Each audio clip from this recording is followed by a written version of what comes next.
Matt, which is for truckers over here. And today, this video is about New York City. Now, I don't claim to be an expert on New York City. I've probably only been through there 20, 25 times or so. I've probably delivered there 5, 10 times.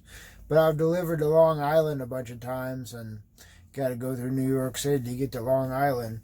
But there's quite a few things that you need to know before you go to New York City in a truck. And I'm going to tell you them in this video. Now, there's quite a bit more to know about New York City, but I just wanted to give a gist here.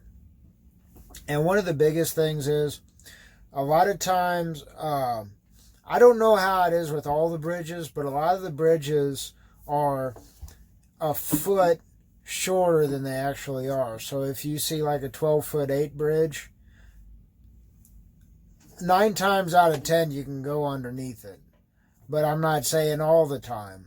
Look it up, because I believe they're starting to change that, if I remember right.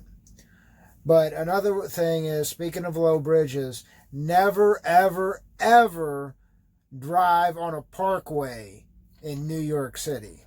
Any road that says parkway at all, okay, it has low bridges on it. I'm talking 9-foot bridges, you know. It doesn't matter about the low bridges. It's just no trucks are allowed on any parkway, regardless if there's no bridges or not. That goes for all of New York City. Anywhere in New York City, never get off on a parkway. Never drive on a parkway. Don't think about a parkway. And not only is there low bridges there, but even if you don't run into a low bridge, they're going to give you a big ticket for it. That is, if you could get turned around and get the hell out of there. Now, that brings me on to my next one. If you're ever delivering to New York City, Long Island, going through New York City, call the customer for directions. I got another great video about that.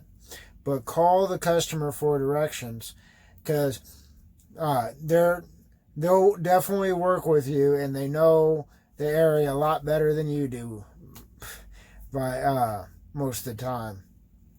And if not, just keep calling asking around at the shipper, the receiver, or whatever, and see if someone knows what the hell they're talking about. All right, going on with that,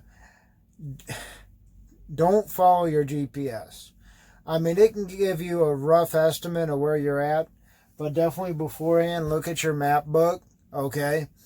And just don't trust your GPS, but definitely map it out exactly on your map book, and make sure everything looks pretty legit.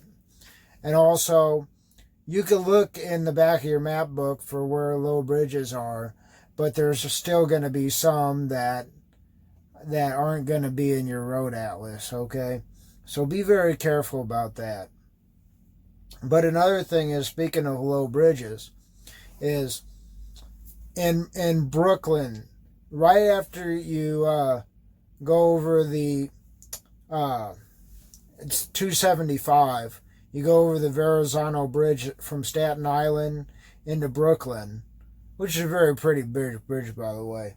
But anyway, you go over that, you get off on 495, okay? That's the Brooklyn Queens Expressway. They call it the BQE, okay? And it'll say all trucks get off on this exit if you're going towards Long Island, towards Queens, or just going through Brooklyn on the BQE. Okay, and it'll say 12'4", all trucks get off, blah, blah, blah. But as long as you're on the interstate, you're fine. The secret is you can't be in that far right lane, because that's 13.4, and you will scrape it. But I have gone through there. You stay in the middle lane. Okay, now, just so you know, you'll be able to see the Brooklyn Bridge over here. And then there's kind of like an awning type thing, it looks like, over here. And it's kind of at this angle. And let's say you're going down the 495 BQE towards Long Island, eastbound this way. So you want to be in the middle lane. If you're in this right lane, you're going to scrape the top of here. But when you see a little overpass that looks kind of like that, you're going to want to stay in the middle lane. No trucks allowed in the left lane. And but like I said, that's over. You'll be able to see the Brooklyn Bridge over to your right when you do that. But definitely that helped me out a lot. Speaking of that, anytime you go over any bridge, George Washington Bridge or whatever, always go on the upper level, because the lower level is usually about like 12'8" or something. And pretty much just a rule of thumb, there may be exceptions, but don't ever go on the lower level on any bridge. So the George Washington's Bridge, it's got an upper level and a lower level, okay? And in the upper level, there's nothing above you. Lower level, you're kind of, you got the upper level above you, and you won't be able to make it underneath it. You get in big trouble. There's a bunch of signs that say no trucks on the lower level. So I don't see that being an issue, but keep that in your head.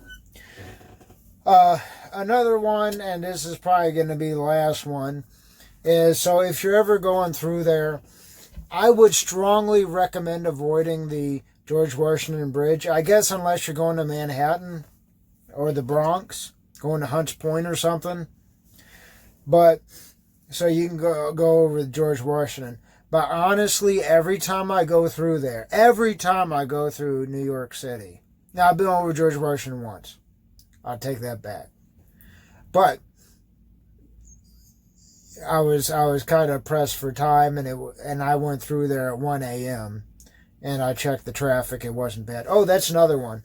Check out Google Maps for the updated traffic information. You'll see where's a good way to go through there. But what I always do, believe it or not, if I'm not going to Manhattan or the Bronx, what I'll do is I'll take 287 over through South Plainsfield and Perth Amboy.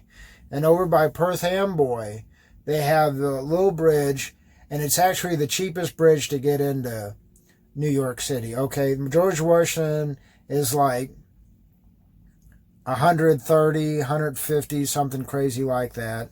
And then you got 278,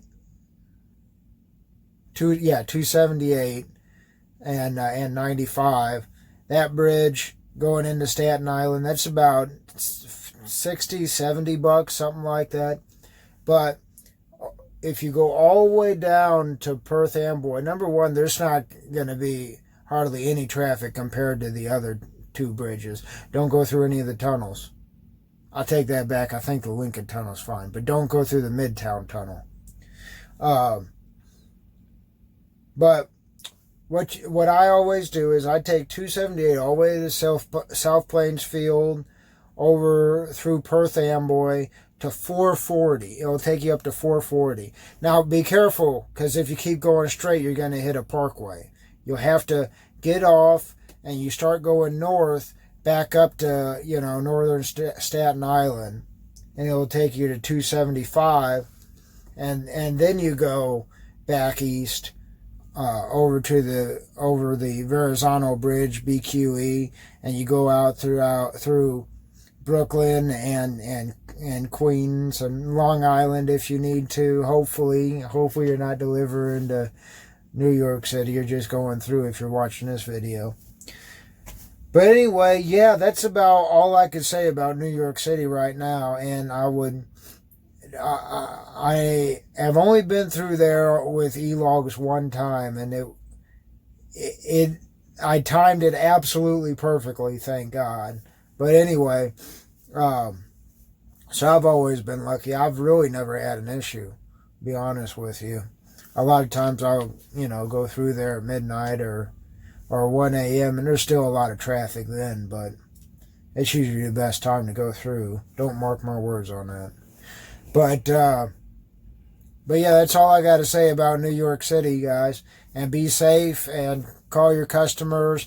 Double check the live traffic, And double check on your map book. Look for all the low bridges and everything. It's Matt with Tips for Truckers. Be safe. Have a great day.